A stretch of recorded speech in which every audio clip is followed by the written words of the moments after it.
QuickBooks POS will be phased out. Here is all you need to know. If you operate a store and use QuickBooks POS, you may have heard that QuickBooks is abandoning its POS system. While this may come as a surprise, it does not imply that your business must suffer as a result. In fact, this may be the ideal time to migrate to Shopify point of sale. Shopify is a popular e-commerce platform that helps entrepreneurs launch and develop their companies.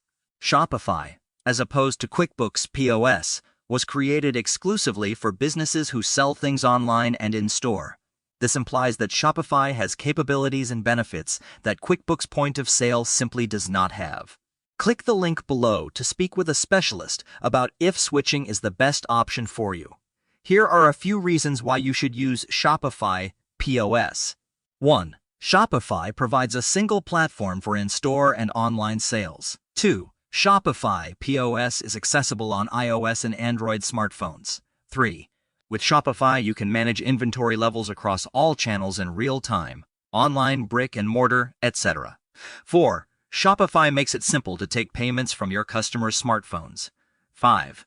Unlike QuickBooks POS, you can get started with Shopify for as little as $9 per month. 6. Shopify provides 24-hour help, so you'll never be left in the dark if something goes wrong. Shopify is already used by over 500,000 businesses globally, so you'll be an excellent company. 8. Finally, with Shopify's expanding network of applications and integrations, you'll have everything you need to manage your business smoothly, regardless of where you sell or what product you sell.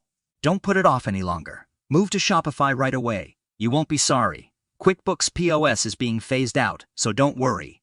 There are plenty more excellent POS systems available to help your business grow, including Shopify's own point-of-sale system. Make the transition today to get the benefits of a unified platform created exclusively for businesses who sell items both online and in-store. To chat with an expert and get your questions addressed, follow the link below.